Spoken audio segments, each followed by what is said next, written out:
Hey guys, welcome back to the channel. I'm Mike and this is Wog. This week we've been covering the rifleman kit for the U.S. Army. The molle, it's molle too.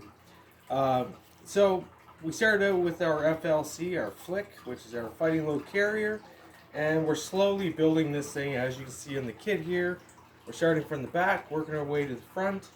You will notice that so far we've done the waist pack and the canteen slash utility pouches, but as you can tell, I've only put one of them on here. And the reason for that is it's sitting right here, and we're just going to toss it because there's alternate things that go in that particular spot. So on this side, you'd have your canteen with your cook cup in it, and that's a substantial amount of weight, right?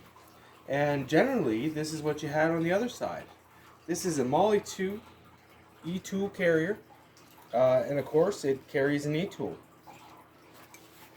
As you can see, it's about 3 wide, so it's the exact same as utility pouch, so it would do the crossover down here on our flick. The tags all dyed out because, again guys, I dyed this in the right dye formula for coyote, and I love it. I think it looks sick. Inside of here, you'll never believe what I do have in here.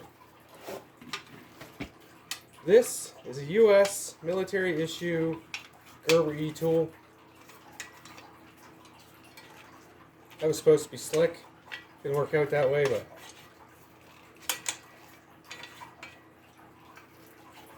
there she be, guys. Things in mint shape. There's your tag. And on this side, just a straight us. Look at that. So these, I'm going to spend some time talking about this particular tool because, honestly guys, we're going to give you the measures on this pouch, but there's not a whole lot else you can put in it. The only thing I can really think of for bushcrafting people and stuff is maybe a cast iron pan. You can put a 4-inch cast iron pan with a handle, and it would fit in there and close. You do have 4 inches of play here to raise up and down, but it's pretty much a pouch designed specifically for this tool. So again, this is a Gerber etool, military issue. As some people do know, Gerber is now owned by the company Fiskars, which is like a middle-of-the-road company, right? I have a hatchet and an axe by them, and I adore my hatchet. The axe, I haven't put it through a lot of work yet. I have it for my winter kit. But as far as the hatchet goes, I've had it for several years now, and you can't hurt them, guys. The only way I've seen people break them is by shooting them with the shotgun. So that says quite a bit about it. I don't really go with the classic wood. It just, I remember being younger and all they ever did was break because you overstrike. And yeah, we're not all professional woodsmen, right? Like accidents happen, and I figure I might as well have something that I can bang against a tree 100 times instead of once or twice and have a fractured handle. That's beside the point. Gerber got bought out a couple years ago by Fiskars Company. Before that, guys, they were a top-of-the-line product. They made the Mark II for the Vietnam-era survival knives that everybody had. This is before K-Bar jumped in the game. And this is a Baron steel blade with serrated edges for cutting roots or people.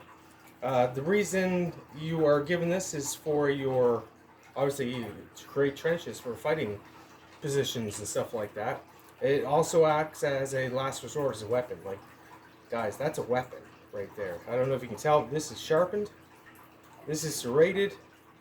It can saw. It can, yeah, this is a beast.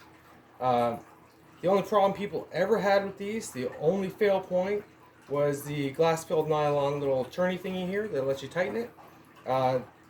If you use and abuse this thing, you might crack that. And again, it's still useful. Just throw some 100-mile-an-hour tape on there, and it's still useful.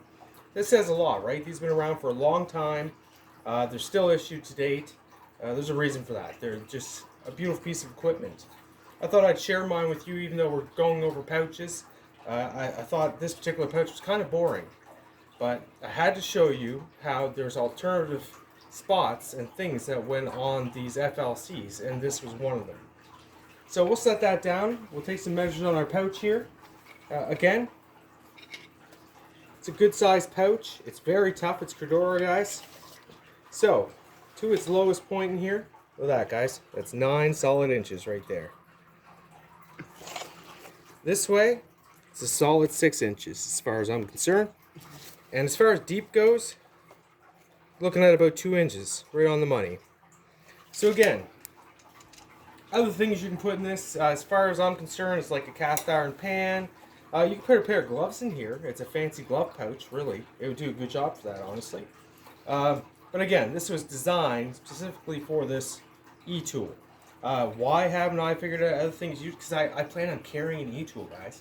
That's why I don't have other ideas of what this can be used for, because I've always just put e-tools in them. I think an e-tool is a huge part of a bug out situation. If you're going to carry one heavy thing with you as a tool, it might as well be that, I'm telling you. So, again, this week we've been working on the rifleman's kit.